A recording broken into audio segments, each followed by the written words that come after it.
आमदार अभिजित पाटलांसह कारखान्याची बदनामी थांबवण्यासाठी मागितली तब्बल 1 कोटींची खंडणी.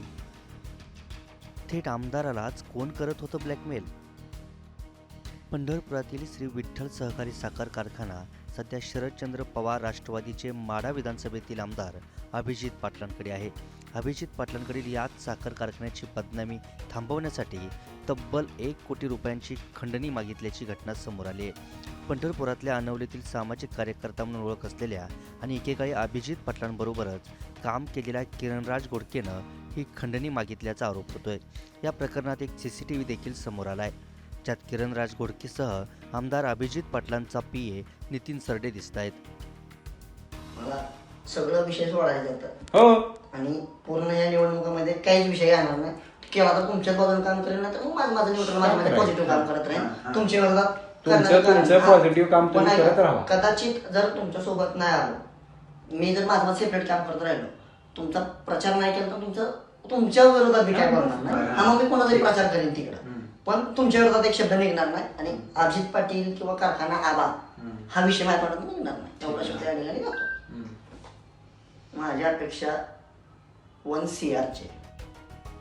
आमदार अभिजित पाटलांचे PA नितीन सरडेंनी किरणराज घोडकेवर कारखान्याची बदनामी करत आमदार अभिजित पाटलांविरोधात लोकांना भडकावत असल्याचा आरोप केलाय.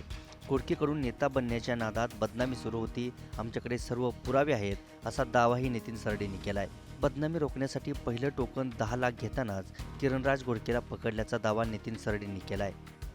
अभिजित पाटलांचे PA नितीन सरडेच्या तक्रारीनंतर 10 लाख घेताना किरणराज घोडकेला पोलिसांनी रंगेहात पकडलं.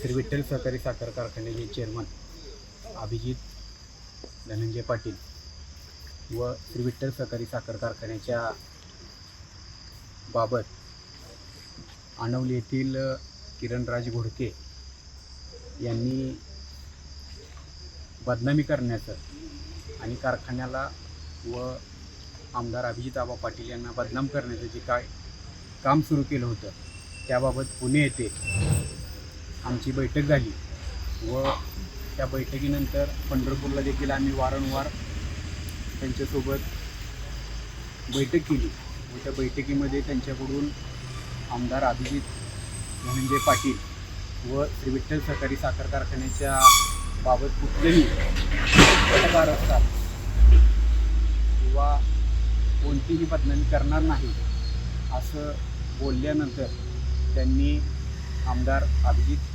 पाटील यांच्याकडं म्हणजे मी त्यांच्या वतीनं त्याच्याकडं बोलणी करण्यासाठी बसलो होतो तर त्याच्याकडून 1 कोटी रुपये मला द्या, मी कोणतीही बदनामी किंवा आमदार अभिजित आबा पाटील यांच्याबद्दल राजकीय सुडीप बुद्धीनं कुठेही बोलणार नाही असं बोलल्यानंतर त्या बोलणीनंतर 10 जुलै रोजी 10 लाख रुपये देण्याचं या ठिकाणी पहिलं टोकन म्हणून ठरलं होतं.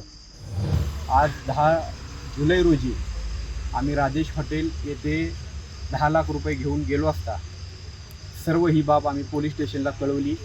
त्याच्या संदर्भाचे सर्व रेकॉर्ड्स, त्यानं 10 लाख रुपये मागणी केलेले रेकॉर्डिंग, त्यानंतर पैसे घेऊन जाताना त्याचा व्हिडिओ फुटेज आम्ही सर्व या ठिकाणी आज पोलीस स्टेशनला दिला आहे आणि त्याच्यावर आज खंडणीचा गुन्हा दाखल झालेला आहे.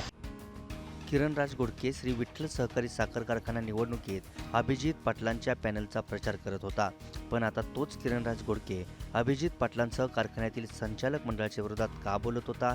त्याचा बोलवता धनी कोण आहे? किरणराज घोडकेनं खरंच 1 कोटींची खंडणी मागितली होती का? या सगळ्या प्रश्नांची उत्तरं पोलीस तपासातूनच समोर येतील. पंढरपूरहून नितीन शिंदेसह ब्युरो रिपोर्ट, मुंबई तक.